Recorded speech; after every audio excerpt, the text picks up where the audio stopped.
19장 23절, 24절 두 절만 보겠습니다.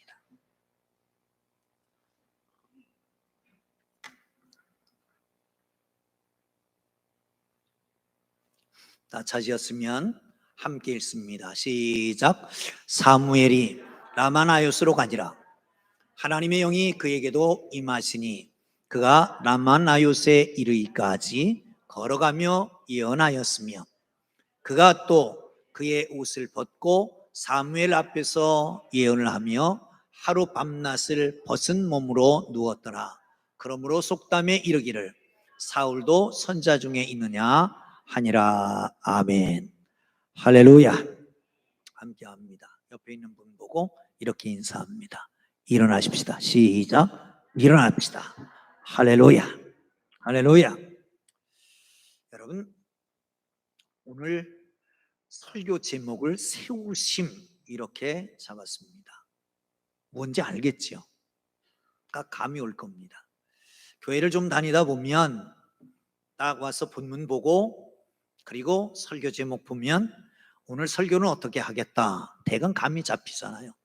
그런데 세움 그러지 않고 세우심 하는 이유는 하나님께서 세우시는 방법이 있다는 거지요. 자녀들을 대학 진학하는 데 성공을 하려면 세 가지 요소가 있어야 된다고 그러죠.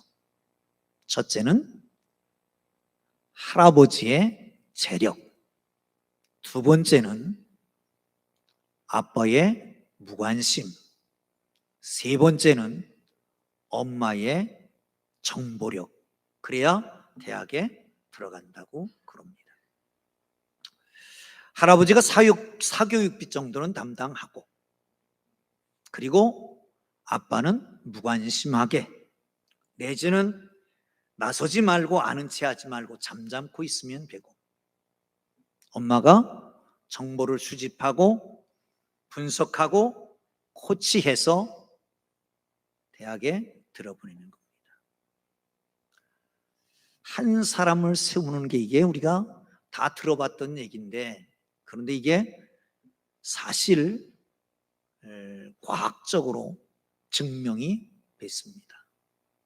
영국의 옥스퍼드 대학과 더럼 대학의 교수들이 아주 오랜 기간 동안 자료를 모아서 정리해서 책을 내놨습니다. 학교 성적, 사회의 지위, 미래의 수입 이런 것은 부모 세대뿐만이 아니라 조부모 세대의 재력과 지위에 따라서 많이 결정된다라고 하는 것입니다. 여성보다는 남성에게 예전보다는 요즘 세대의 조부모의 효과가 뚜렷해졌다라고 말하죠. 왜냐? 남성은 여성보다 부모의 조부모의 가업을 이어받는다든지 내지는 재산을 상속받는 일이 더 수월하기 때문이라고 그럽니다. 할아버지의 재력을 만만하게 볼 것이 아니라고 하는 거죠. 조부모의 재력, 손자, 손녀들의 장래를 좌우할 수 있다라고 하는 게 학술적인 연구 결과입니다. 여러분, 그렇다면 손자, 손녀 보기에 먼저 돈을 많이 벌어놔야 된다라고 하는 결론이 나옵니다. 그러나 하나님이 함께 하시고 하나님이 세우시면 조부모의 재력보다도 넉넉하게 이길 것을 믿으시기를 축원합니다. 할렐루야. 개천에서 용이 난다 옛날 얘기입니다. 요즘은 태어날 때부터 입으로 물고 나온다고 그러잖아요. 그래서 흙수저, 은수저, 금수저 그런 얘기를 합니다. 하나의 생명을 키우는 데 있어서 세우는 데 있어서 온 가족이 부모뿐만 아니라 할아버지 할머니까지도 수고해야 된다는 거예요. 여러분, 오늘 본문은 다윗에 대한 얘기입니다. 다윗을 보자마자 하나님의 마음에 합한 사람이다 라고 말합니다. 그런데 진정 온전하게 하나님의 사람으로 세우기 위해서 하나님이 세워가시는 것이에요. 어떻게 세워가시느냐? 여러분, 하나님의 부름을 받은 여러분 모두가 하나님이 세우시는 과정 속에 하나님이 세우는 프로젝트가 우리 모두에게 적용돼서 아름답게 복되게 세워져서 우리의 인격은 예수 그리스도의 성품 담고 우리의 삶은 형통해지고 자녀들이 앞길이 열려지는 축복이 있기를 주의 이름으로 축원합니다. 할렐루야. 어떻게 가능할까요? 어떻게 세워가실까요? 보시죠. 10절입니다. 시작. 사울이 단창으로 다윗을 벽에 박으려 하였으나 그는 사울의 앞을 피하고 사울의 창은 벽에 박힌지라 다윗이 그 밤에 도피하매. 아멘. 여러분 아는 대로 엘라 전투에서 숙적 골리앗을 눕혔습니다. 인기가 급상승합니다. 수직상승하는 겁니다. 사울은 천천, 다윗은 만만. 국지전에서 계속해서 하나님이 주시는 지혜로 말미암아 승리를 거둡니다. 선한 일을 계속 반복합니다. 그리고 나니까 군대 장으로 세우고 모든 백성들이 합당하게 여기고 나아가서 주위의 사람들까지 칭찬을 돌리게 되지요. 그런데도 불구하고 고난은 계속되고 있었습니다. 고난은 계속됩니다. 사울이 다윗이 승승장구하면서 열등감이 생기는 거예요. 사울이 잘 되면 하나님이 나를 버리시지 않을까? 컴플렉스. 다윗이 자기의 왕자를 노리고 있다라고 하는 강박관념. 나아가서 백성들이 마음이 다윗에게 쏠린다. 피해의식, 패배의식. 거기서 생기는 게 시기 질투입니다. 죽이려고 합니다. 사랑하는 성도 여러분, 선행을 하고 잘 나갈 때에 사람들은 박수 쳐주고 칭찬하고 그리고 우리를 우러러볼 줄 알지만 어떤 면에서는 그때에 조심해야 됩니다. 잘 됐다, 편하다, 편안하다 할 때에 조심하라고 성경도 말씀하잖아요. 오히려 시기, 질투, 증오, 고통이 물밀듯 쏟아집니다. 다윗이 말하는 것처럼 죽음과 삶 사이가 한 걸음밖에 되어지지 않습니다. 요나단과 다윗의 맹세, 언약, 요나단이 다윗을 생명처럼 사랑했던 그 사랑, 요나단이 다윗과 맺은 그 암호를 따라서 요나단의 기지로 인해서 사울의 죽음을 피해서 도망칩니다. 간 곳이 어디냐? 놉 땅입니다. 놉에 가니까 먹을 것이 없어요. 제사장에게 찾아갔습니다. 떡 5 덩어리만 주십시오. 아니 없으면 먹을 건 무언가 좀 주십시오. 그랬더니 떡이 없다는 거예요. 지금 막 성전에서 꺼내온 진설병밖에 없으니까 이거 너 먹어라. 그리고 너 함께 있는 사람과 나눠 먹어라. 그래서 줍니다. 여러분, 하나님의 사람이, 하나님 기름 부은 사람이 졸지 도망자 신세가 됐습니다. 먹을 것이 없습니다. 생리적 욕구 하나도 충족시키지 못하는 상태에 있었습니다. 이 고난 거기서 끝나질 않습니다. 이제 다시 블레셋 가스로 도망가요. 철천지 원수에 각이 골리앗을 죽였던 그 나라로 가면 어떻게 되겠습니까? 이미 신하들은 다 알고 있습니다. 그의 유명세 때문에.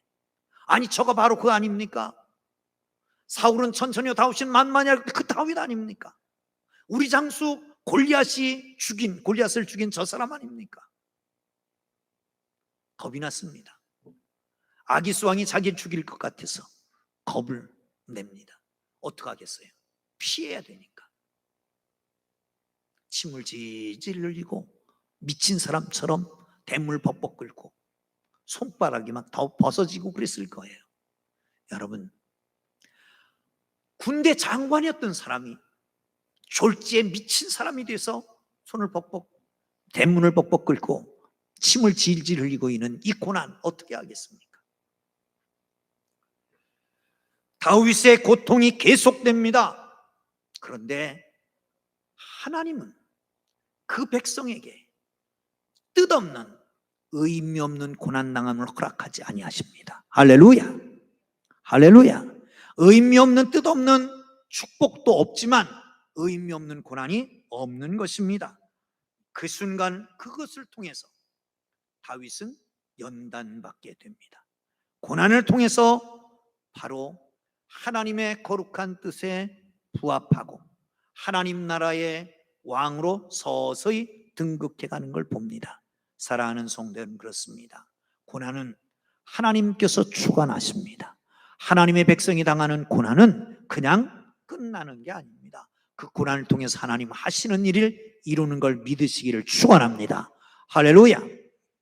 광고할 때 두 가지를 바쳤습니다. 하나는 태신자 작정서를 나갈 때 내고 나가야 된다.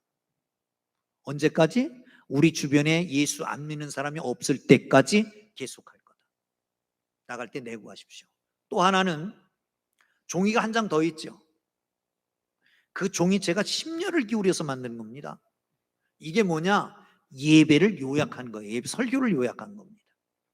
그러니까 그걸 보시면서 답을 달아가면서 하란 말이에요.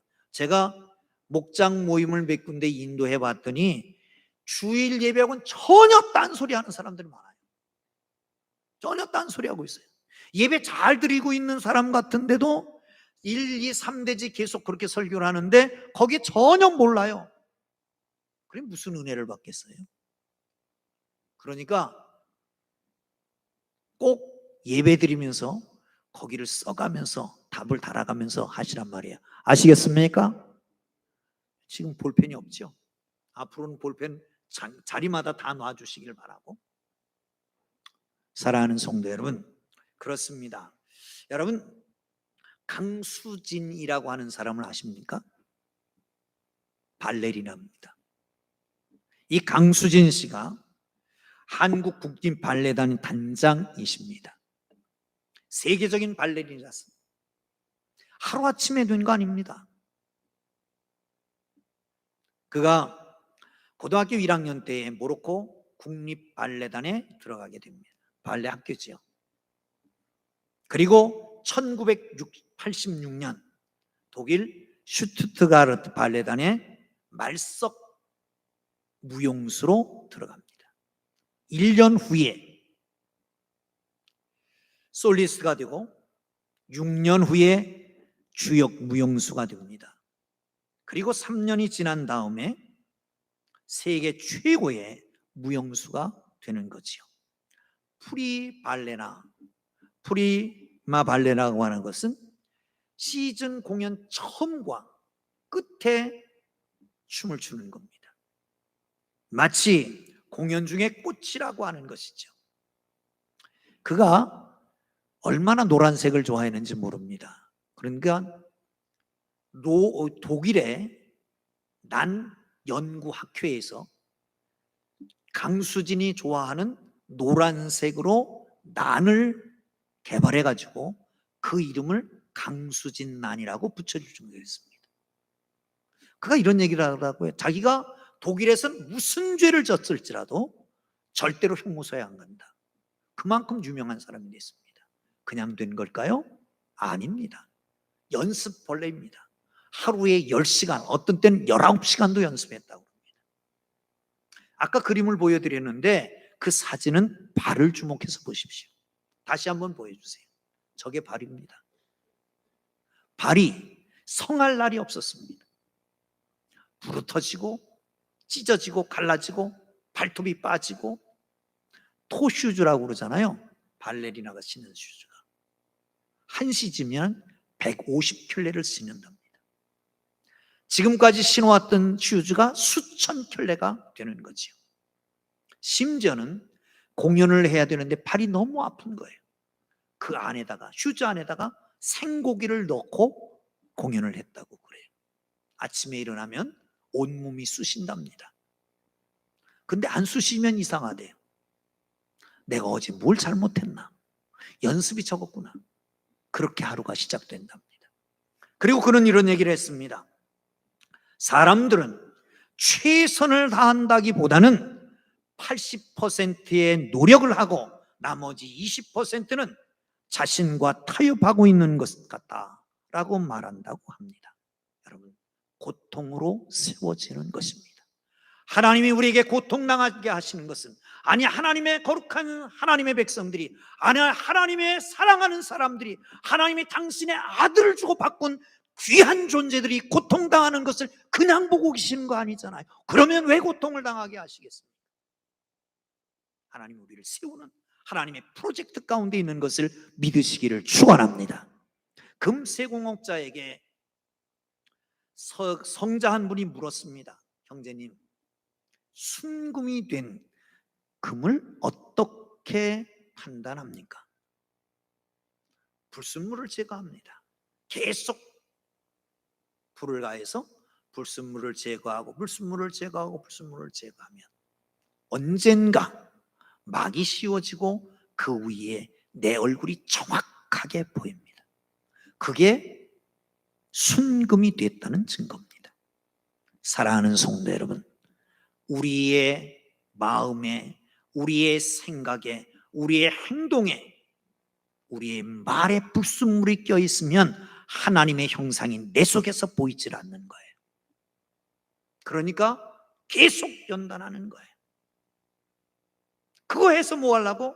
하나님이 축복을 하실 때 하나님이 세우시는데 그 불순물이 끼어지면 받아들일 자격이 없기 때문에, 누릴 수 있는 힘이 없기 때문에 하나님께서는 이 고난을 통해서 우리를 갈고 닦고 연단해서 순수한 순금 같은 믿음을 갖고 하나님의 형상이 투영될 때까지 고난과 고통을 주시는 것을 기억하시고, 하나님이 세우는 과정에 오늘도 있음을 기억하고 고난을 이겨나가기를 주의 이름으로 축원합니다.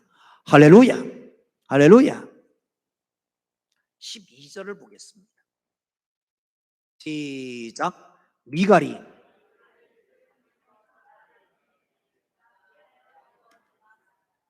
다시 한번 읽습니다. 두 분이 안 읽는 것 같아요. 두 분이 읽을 때까지 같이 읽습니다. 시작. 미갈이 다윗을 창에서 달아내림에 그가 피하여 도망하니라. 아멘. 이 무슨 말씀이냐 하면, 신하들이 다윗과 함께 사울 왕의 명을 받습니다. 그 명이 뭐냐면 다윗을 암살하라고 하는 테러 명령입니다. 요나단이 아버지 앞에 씁니다. 아버지, 그건 죄지는 일입니다. 아버지, 다윗이 왕에게 이 나라를 위해서 잘못한 게 뭐 있습니까? 생명을 내걸고 골리앗을 죽였고 국전에는 늘 승리했고 우리에게 이익만 줬던 이 사람이 왜 죽어야 합니까? 그 일을 해서 죄짓지 마십시오. 직언을 합니다. 하나님은 하나님의 사람 다윗을 세우기 위해서 정의로운 사람, 하나님의 뜻을 바라고 신앙적 용기를 가진 요나단을 준비시킨 것입니다. 그런데 그 맹세가 자꾸 번복되잖아요. 다윗을 죽이려고 하는 창을 손에 들고 있다가 확 던졌는데 빗나갔어요. 피해서 도망간 곳이 어디냐? 집입니다. 집에는 미갈이라고 하는 아내가 있습니다. 미갈은 사울의 딸입니다. 그런데 사울이 미갈을 통해서 다윗을 잡으려고 하는 덫으로 놓은 겁니다. 집으로 갔습니다. 그런데 그녀가 이렇게 말하는 거예요. 오늘 이 밤을 여기서 자면 내일 아침엔 당신의 생명이 없어질 테니까 빨리 도망가라고. 그러면서 창에서 달아 내립니다. 왜? 이미 문마다 그 안에 모든 집에 다 사울의 군대가 지키고 있기 때문에. 한번 보실까요? 시편 59편입니다. 한번 찾으세요. 여기는 찾아야 됩니다. 59편. 왜 찾으라고 그랬냐면 시편 59편 1절 보기 전에 그 위에 써 있는 걸 읽어야 됩니다. 성경 찾으셨어요? 시편 59편 1절 보기 전에 그 위에 1절 위에 있는 것을 함께 읽습니다. 시작. 다윗의 믹담시, 인도자를 따라 알다스에세 맞춘 노래. 사울이 사람을 보내어 다윗을 죽이려고 그 집을 지킨 때에, 바로 이때입니다. 여기 배경이에요. 그러니까 1절부터 보면 이렇게 말합니다. 하나님이여, 하나님이여, 나의 원수에게서 나를 건져 주옵소서. 일어나시옵소서. 치려는 자에게서 나를 높이 드시옵소서. 악을 행하는 자에게서 나를 건지시고 피 흘리는 길을 즐겨하는 자에게서 나를 구원하소서. 그들이 나의 생명을 해하려고 엎드려 기다리나이다. 강한 자들이 모여 나를 치려하오니 여호와여, 이는 나의 잘못이 아닙니다. 나의 허물도 아닙니다. 죄로 말미암은 것도 아닙니다. 그들이 달려와서 스스로 준비하오니 주여 나를 도우시옵소서. 깨어서 나를 살피시오. 얼마나 급하면 하나님께 일어나라고, 깨어 일어나라고 말했겠습니까? 이런 상황 속에서 하나님 앞에 엎드려 기도했고, 하나님 돕는 자를 보내주셨고, 하나님께서 사울이 덫으로 놨던 미가를 통해서 그를 도망가게 만들어줬잖아요. 도와주게 만들어줬잖아요. 16절을 봅니다. 이것은 시편 59편 16절이에요. 시편 59편 16절 시작. 나는 주의 힘을 노래하며 아침에 주의 인자심을 높이 부르오리니 주는 나의 요새시며 나의 환난 날의 피난처이심이니이다. 아멘. 할렐루야. 이렇게 끝나지 않습니다. 하나님 앞에 부르짖었더니 하나님께서 돕는 자를 보내주셨어요. 덫으로 쓰려고 했던, 사울의 덫으로 쓰려고 했던 미가를 통해서 살 길을 제공해 주신 것입니다. 할렐루야. 사랑하는 성도 여러분, 그렇습니다. 기도하면 하나님은 돕는 자를 보내주십니다. 고난 중에 기도하십시오. 고통 중에 기도하십시오. 협박을 받을 때 기도하십시오. 하나님은 돕는 자를 통해서 우리를 구원해 주시는 것을 믿으시기를 축원합니다. 할렐루야. 할렐루야. 여러분, 돕는 자가 있습니까? 여러분을 돕는 자가 있습니까? 내가 무슨 말하면 당장 쫓아올 사람이 있을까요? 아니, 여러분 누가 말하면 당장 쫓아가서 도와줄 준비가 되어 있습니까? 하나님께서는 우리 주위에 사람을 붙여주시는 것은 도와주라고 붙여주신 거예요. 도움을 받으려고만 하지 말고 도와주라고 붙여주신 거예요. 한 거지가 등이 가려웠습니다. 긁으려고 해도 안 긁어지는 데가 있잖아요. 어떡하겠어요? 그래서 어느 집 다람벽에 벽에다 대고 긁어댔습니다. 이렇게. 그런데 그 집이 납비 집이었던 거예요. 가관이거든. 그걸 불러드렸습니다. 너 왜 그러냐? 등이 가려워서 그럽니다. 그래? 그리고 목욕을 시켜주고 융숭한 대접을 하고 거기다가 용돈도 두둑히 줘서 집으로 돌아왔습니다. 소문이 났겠어요? 안 났겠어요? 났지. 약삭 빠른 부부그지가 그 일을 듣고 그 단바닥에 가서 걷기 시작했습니다. 납비가 나왔어요. 이리 들어오느라. 들어갔더니 이놈들을 쳐라. 그래갖고 둘이 죽지 않을 만큼 맞고 나서, 아니 불공평하지 않습니까? 먼저 왔던 거지는 융숭하게 대접하고 용돈도 줬는데 왜 우리는 이렇게 두들겨 패기만 하십니까? 뭐라고 그랬을까요? 그 거지는 등을 긁어줄 사람이 없잖아. 그런데 니들은 서로 등을 긁어주라고 둘이 있는 거잖아. 옆에 사람한테 이렇게 얘기합시다. 내가 등을 긁어드리리다. 시작. 내가 등을 긁어드리리다. 여러분, 가려운 것 좀 긁어주세요. 그러기 위해서 우리가 있는 거예요. 그 사람 어디 가서 찾을까요? 있습니까? 만드십시오. 없습니까? 내가 먼저 긁어주면 됩니다. 할렐루야. 폴 트루니에라고 하는 사람이 있습니다. 이 사람은 기독교인이고 그리고 카운슬러이고 정신과 의사입니다. 이 사람이 책 속에 이런 얘기를 합니다. 당신이 배우자와 더불어 마음이 통할 수 있다면, 당신의 아내와 남편과 더불어 마음이 통할 수 있는 애정관계를 가질 수 있다면, 그리고 당신의 동성 가운데 마음이 통할 수 있는 몇 명의 친구, 내가 무슨 말을 해도 나를 비판하지 않고 내 얘기를 들어줄 수 있는 몇 명의 친구만 있다면 당신의 인생의 장애, 폭풍과 요란해도 당신은 그 폭풍을 뚫고 나갈 수 있을 것입니다. 들어주세요. 인정해 주세요. 판단하지 말고요. 말하면 먼저 판단합니다. 이것이 잘못됐고 저것이 잘못됐고. 아니, 그거 들으려고 그러는 게 아니라 위로받으려고 한다니까. 내가 등이 그려운데 너 왜 등이 그리없냐, 가렵냐 얘기하고 되지 않아요. 손이 안 닿는데 긁어줘야지. 사랑하는 성도 여러분, 그렇습니다. 하나님은 다윗을 붙여주셨습니다. 미가를 붙여주셨습니다.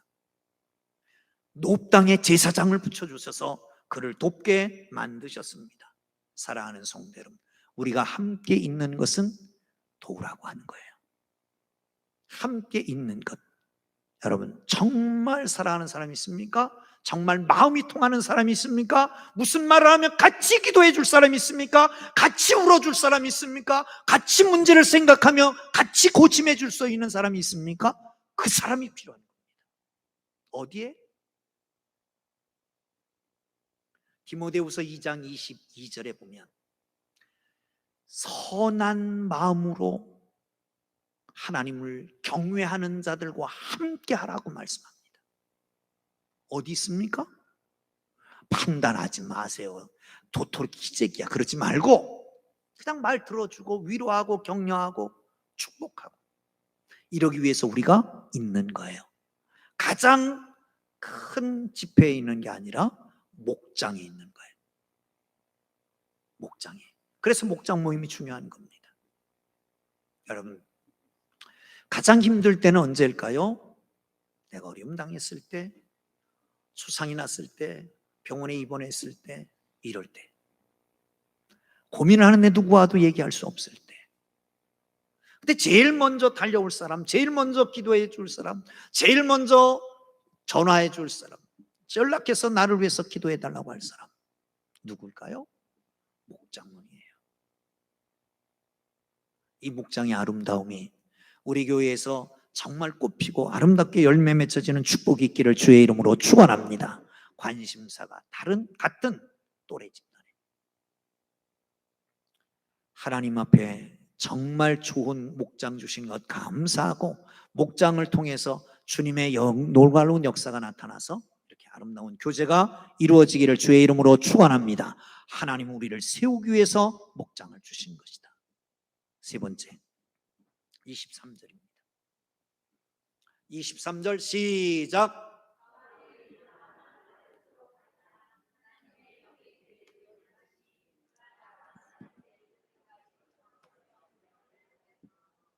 한 분이 안 읽는 것 같아. 내가 안 읽었나? 시작. 사울이 라마나요스로 가니라 하나님의 영이 그에게도 임하니라. 그가 라마나요스에 이르기까지 같이 가며 예언을 하였으며, 곧 뒤에 계속해야죠. 24절 시작.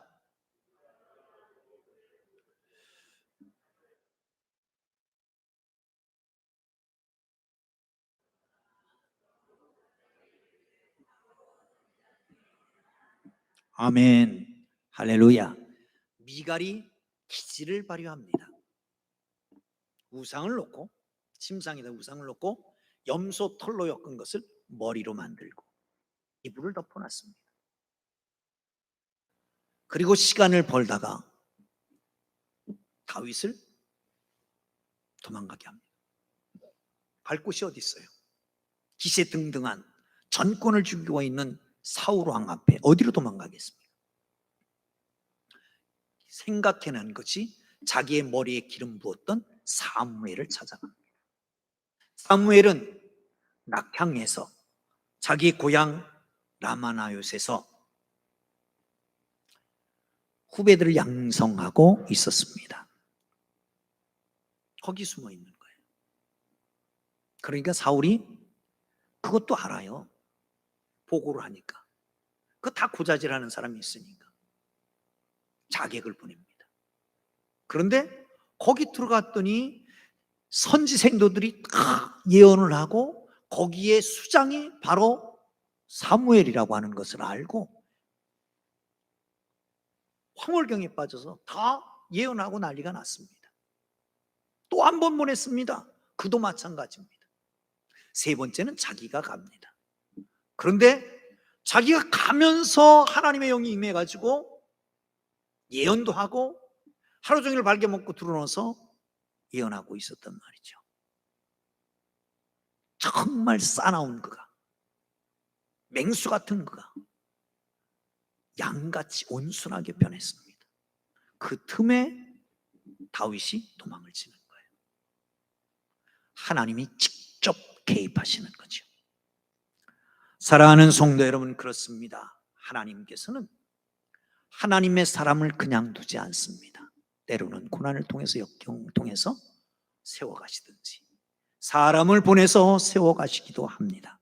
그러나 하나님이 직접 개입하셔서 문제를 해결하실 수 있는 것을 믿으시기를 축원합니다. 할렐루야, 할렐루야. 한 가지 얘기를 합니다. 먼저 찬양을 하나 들려드릴게요. 박모세라고 하는 아이의 찬양입니다.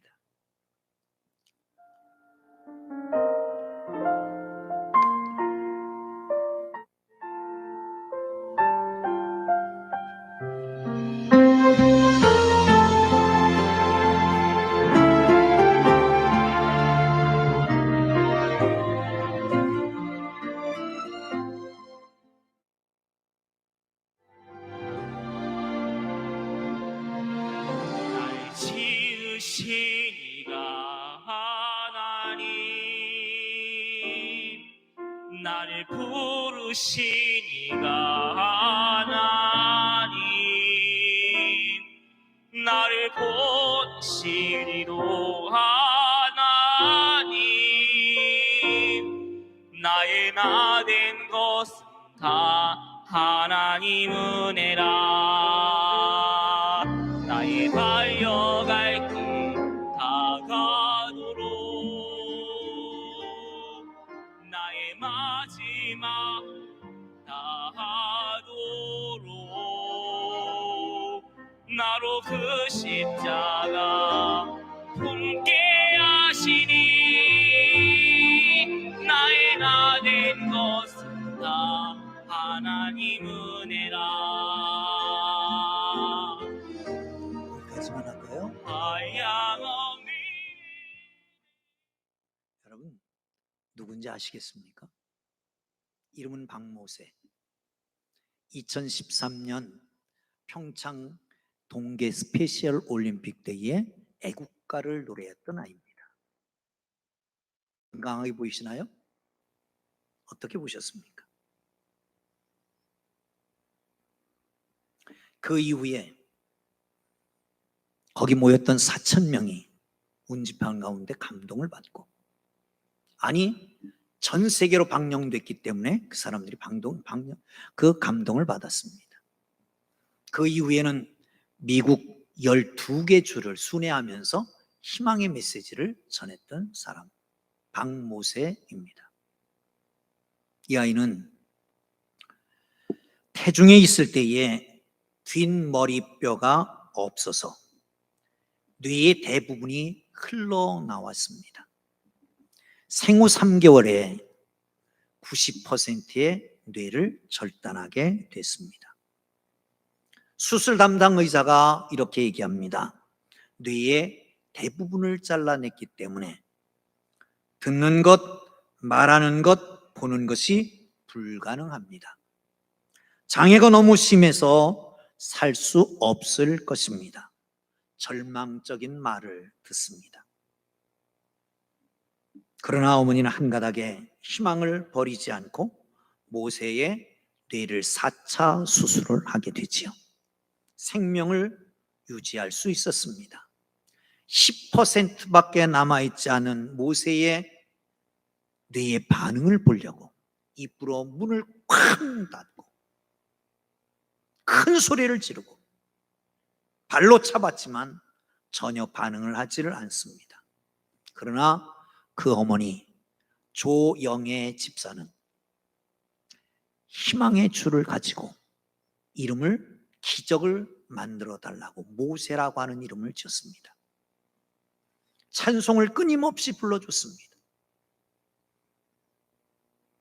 드디어 5살 때에 기적의 반응이 나타나기 시작했습니다. 보지도 못하고 듣지도 못하고 말하지도 못한다는 아이가 말을 시작하게 된 겁니다. 그리고 계속 들어왔던 어머니의 찬양 내지는 그 기계로부터 들려지는 그 찬양을 입으로 읊어대기 시작하는 것이지요. 기적입니다. 놀라운 것은 MRI를 찍으면 그 뇌가 커가고 있다는 겁니다. 담당 의사는 기적이라고 말합니다. 질문을 던졌습니다. 가능하냐?